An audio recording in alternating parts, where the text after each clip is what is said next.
from Real Life. This is Jasmine from RealLife TV. Today, we are going to celebrate World Teen Mental Wellness Day. What is Teen Mental Wellness Day? Let's find out. We have a very special person to discuss this awareness sessions today. She is none other than Ms.Joann Fernandez. She has more than 5 years of corporate experience and she has own visions to become a change of someone's life, and she found Flourish program to help individuals to reach their highest potential and become best in their own selves. So I welcome Joann Fernandez to Real Life TV. Hi, Hi, everyone. Okay, so let's get starting, and we are celebrating a very special day, especially the teen mental wellness. So rather we talk about the teens, about the youth, especially about overall for the life, different stages of life, from the teenagers to the senior citizens, how important the mental wellness for an individual's life. Right. So mental wellness, let me start with a definition of what mental wellness is. So according to the APA definition, it is characterized by emotional well-being, good behavioral adjustment, relative freedom from anxiety and disabling symptoms, and a capacity to establish constructive relationships and cope with the ordinary demands and stresses of life. Basically, like if you take there's a lot of studies and research that have been done on the impacts of mental wellness and mental well-being on every aspect of your life.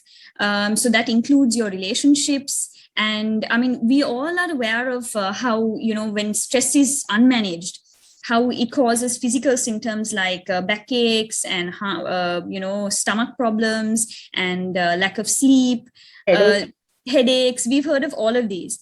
So basically, mental well-being is the ability to handle, your life stresses and maintain good relationships without having any disturbances. I believe that for any stage of an individual in their lives, it is very important to have a good wellness in both physical and mental well-being. And so, because it's correlated each other, interact with each other. So that is very important. So it's when we start from the beginning, Joann, let's start from the childhood itself, right? So how you can explain further this teen mental wellness? Okay, well, teenagers are in a very crucial stage in their life because they are maturing. There's so many hormonal changes that are taking place in their bodies. They are learning to fit into society, and there's so many emotional changes that take place because they are now transitioning from a child into adulthood. So at this stage, it is very important for them to learn to maintain good mental wellness and a high level of mental well-being in order for them to be able to manage all the stresses of life in adulthood. So it has to start, actually, it's best if it starts in childhood, to be honest, where they learn to manage their emotions, because there are several techniques out there that can be used to manage your emotions, to calm yourself. And those, if they're taught at a young age, it will make their life so much easier as they grow up. Because yes, as children, you don't have that many, responsibilities to handle. But then as you grow into adulthood, when you start working, you have to manage your finances. And then if you get married, then your family life. All of those cause a lot of stress and tension. And in the end, if you are unable to manage it, you'll ruin everything that you have worked so hard to build. So the teenage age is a very important age for them to learn, to maintain wellness and the importance of it.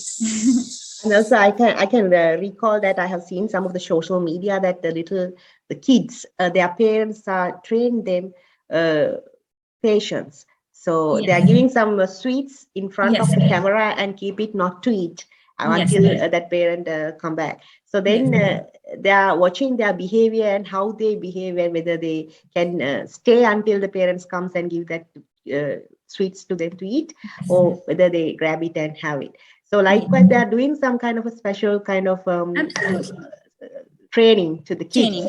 And yeah, and most importantly, the children watch their parents. So first of all, the parents have to learn to manage their stress in order for their children and their emotions, in order for their children to be able to follow the same thing.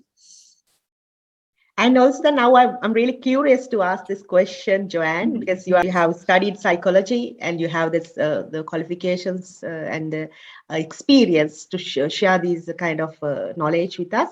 So what would be the benefits if a child or a kid practice these kind of mental well-being from the beginning itself? So what would be the benefits that they would have? Well, when they getting as we discussed earlier, a lot of the things we do are habitual. So when we teach the children at a young age to be able to manage their emotions, mindfulness is a very important aspect in order to manage your stress, in order to prevent yourself from doing things that you regret, especially when you act. We have the tendency to act on our emotions. So that is one. Our emotions are not bad. They're there for a reason, but we have to learn to respond to our emotions and not react to our emotions. Because when we react, it's that split second that we do something and then we end up regretting it for a very long time. So as children, if we teach our children to be able to soothe themselves, to manage their emotions, to not react to their emotions, then as they grow up and they're faced with more and more situations that can be very testing in their life, they will be able to manage it. And another thing is the thoughts. I mean, humans are naturally wired to focus on the negative. So again, being able to calm yourself and, use certain techniques to be more mindful will help you see both the good and the bad, and not just one side of it. Because when we're constantly focusing on the negative, then we don't see any of the good things in our life. So how can we be happy and how can we enjoy our lives if we're only looking at the bad? So, exactly. Yeah. That seed we have to plant today with our kids' mind and their heart. It's a huge responsibility for the parents and the teachers and the adults to give some kind of positive thinking, as well as to look at the things very optimistically. And look at the good things around them and to appreciate, to have the gratitudes to everything what they have already. And there are a lot of changes we can make within individual's life because of that kind of small things that we can create today to change their lives. Actually, this teenager level, kids and the children around the world, so they all have gone through these kind of challenges, especially having their own life challenges, and that will actually lead to their future. So if you can just share some of the scenarios and some of the situations that the country and beyond the country, in the world, statistics and how it is happening today. Okay. Well, globally, mental health constitutes a major burden of disease for adolescents. In the year 2019, it was estimated that 1 in 7 adolescents experience mental disorders. This amounts to an estimated 166 million adolescents, girls and boys, globally. And so that is a very large, huge number. And this might not cover. There might be several unreported cases. Yes. So these are the recorded cases, but there might be in some countries where they're not recording. So we have to also assume that this number is not the total number, but there must be far more. And then if you take Sri Lanka, for instance, as of last year, out of the total number of people who died by suicide, 300 were between the ages of 8 to 20 years. And due to various reasons, relationships and different things. And recently, we had two incidents over a span of a couple of months where over the parents taking the child's phone away, they have died by suicide. So this is a real issue that is being faced right now. We have unfortunately, with the development of the digital world and technology, there are certain risks that we have to be very much aware of. And one of them is screen addiction. Sadly, screen addiction is just as bad as drug addiction.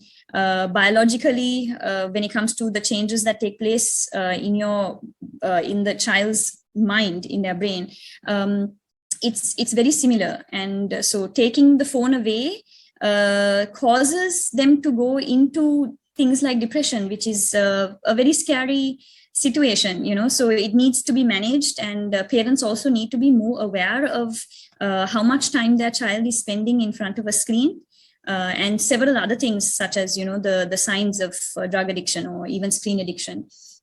So those, I think, need to be looked into largely. I think this is basically what has happened, Joann, to our country as well as the other countries. Everywhere in the world, yes. Because the adults who can understand this kind of situations, that their main reason is their ignorance of their own child, the ignorance of their students, and these are the cases that can happen, right? It can be frequently and continuously. Yes. Can happen even in the future. That is why we are having these celebrations today, the World Teen Mental Wellness Day, 2nd of March 2022, to give you awareness, give you the right directions.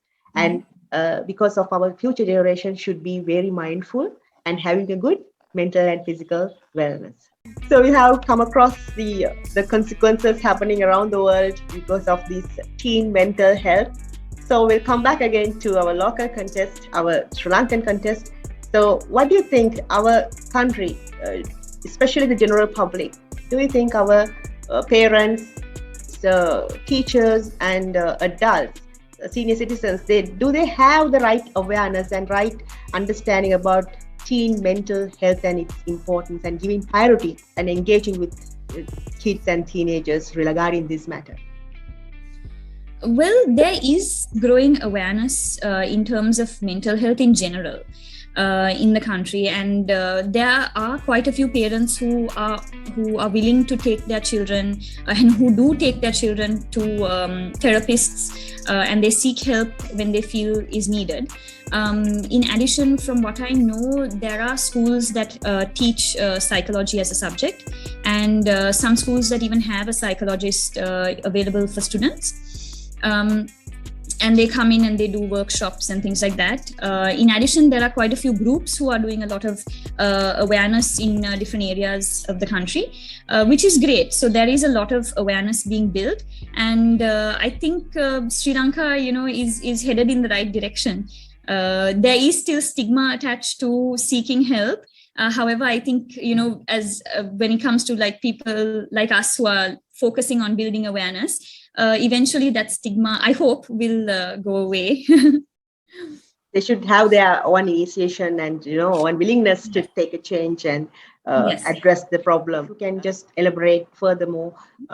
In our country, what are the other positive things regarding this teen mental health, and especially when it comes to the parents' engagement with children, with their quality time and spend with the children, as well as sharing their difficulties, maybe can be some emotional challenge, social pressure, whatever the consequences they have in the children in their mind. So how do they engage with their parents and trying to solve some of the consequences? Well, I do believe that parents need to have a relationship with their children where their children feel comfortable to speak to them about things. And parents also need to educate themselves a little bit on certain sensitive topics such as drugs and sexual health. Nowadays, there's a lot of information online where parents can, read up. Like if you go to the WHO website, there's quite a lot of information, and educate. As a parent, you need to educate yourself, and then you need to also have an open conversation with your children and make your child feel comfortable to speak about these things without feeling judged. because say your child makes a mistake, they should be comfortable enough to know that you will be there for them and guide them in the right direction, because we are all human and we all make mistakes.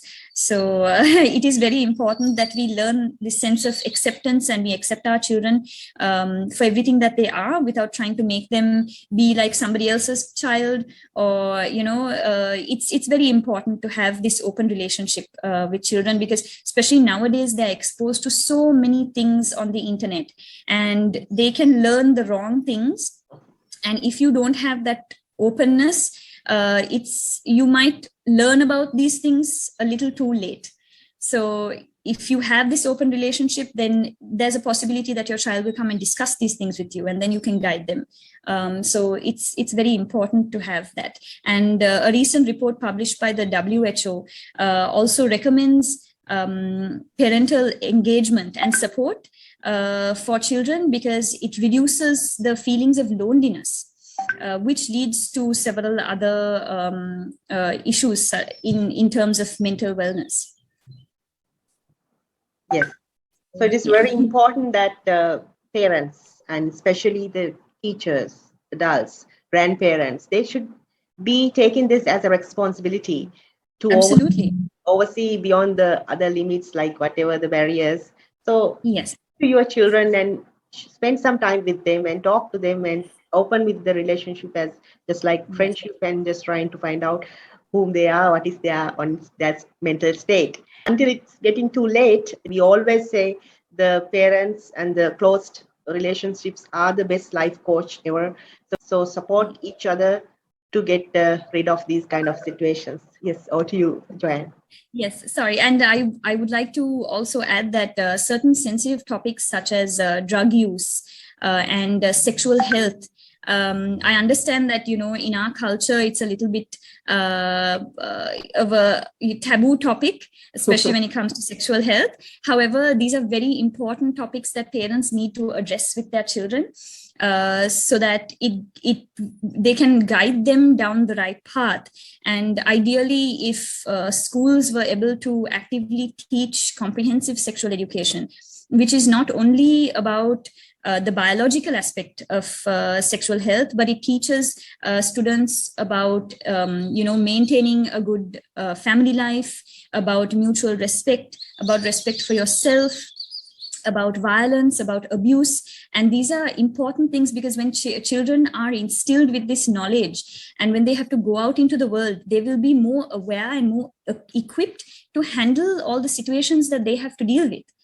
And maybe it will even prevent them from facing certain issues, that they might face if they don't know about it.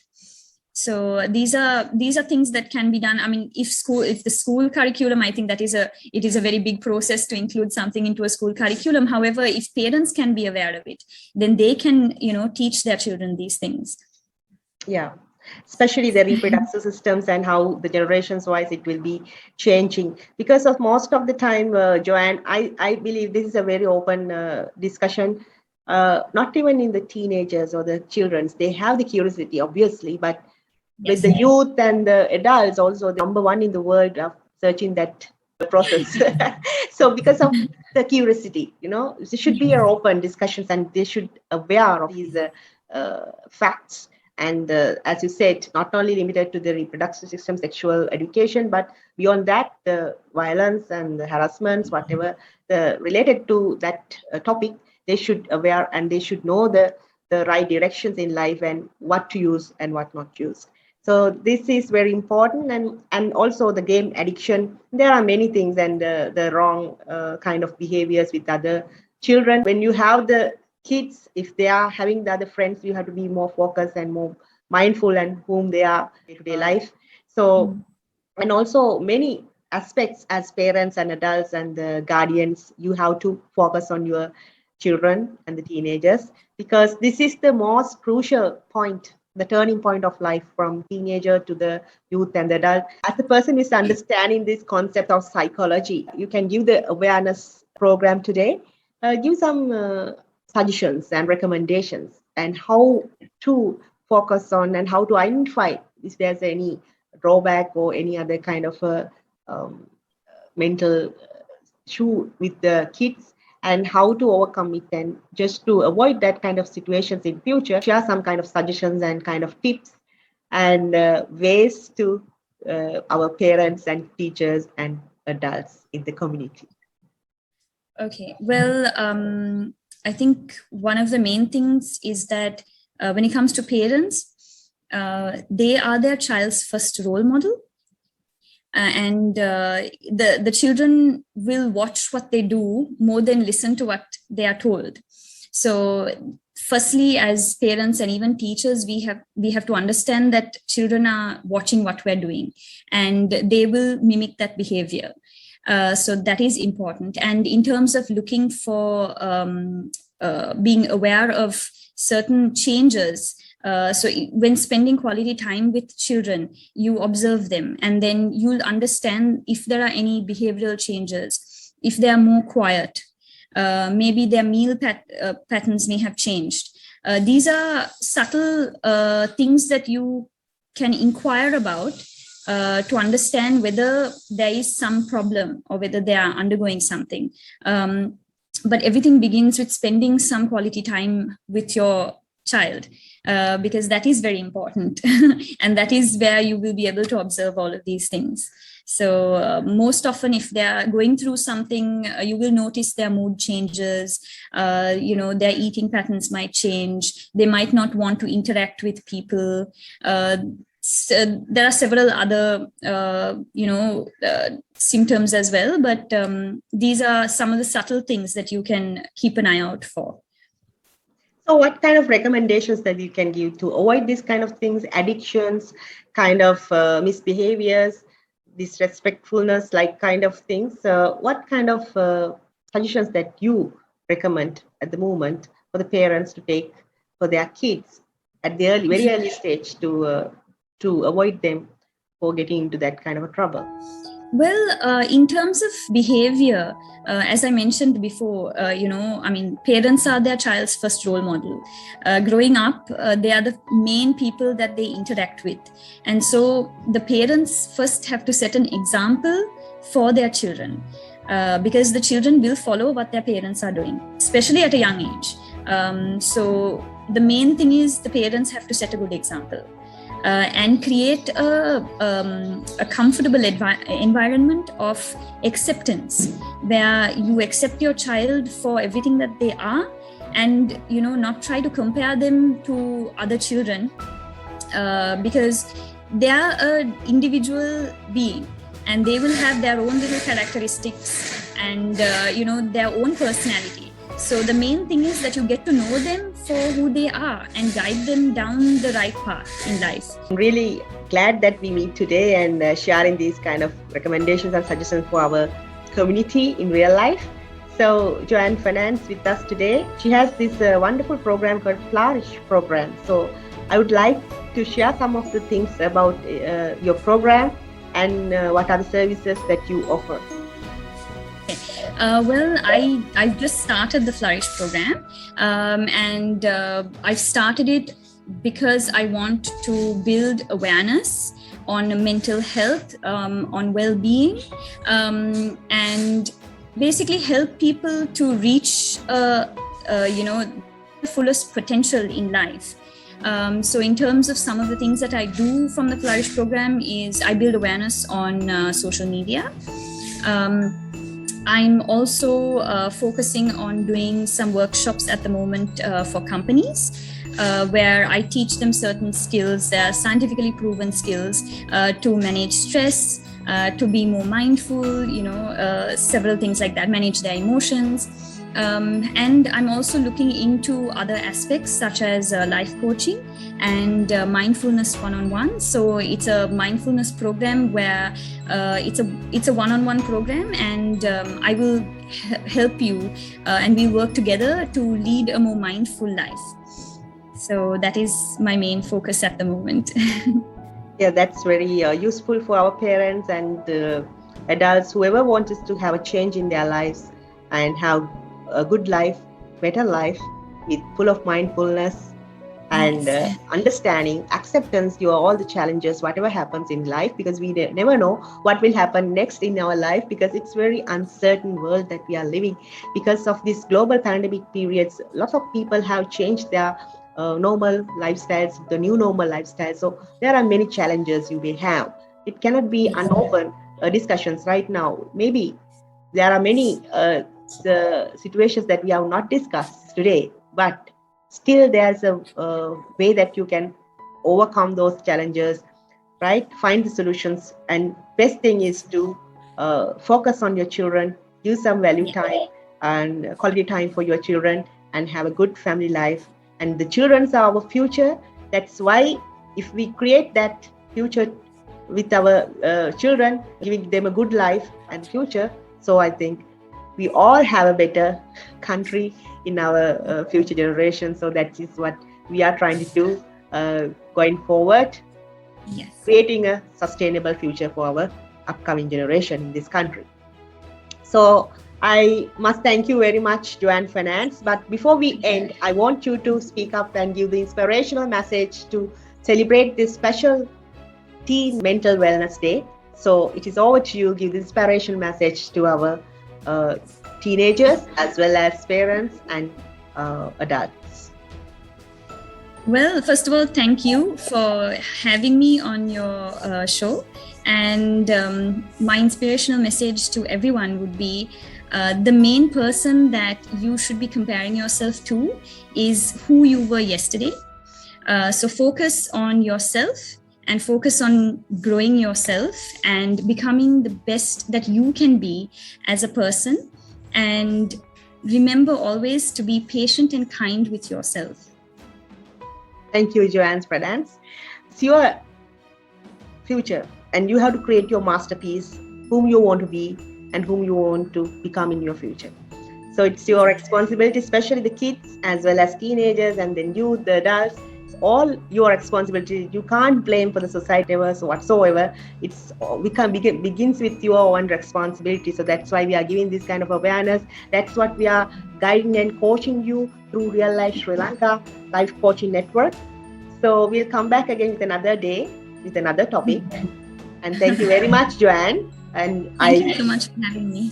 I invite you to stay with us, and we have some more programs to give the service to our children as well as our adults. And also I want to remember that we have the Creativity and Innovation Forum happening right now. If you want to have a very creative child, and you have to direct them to the right direction. So that's why we have these kind of forums, and let them engage and to have different kind of hobbies, different kind of habits, and grow up with the right mindset and the mindfulness. And that's more important thing in the life as a teenagers when they grow up as a responsible person in the future.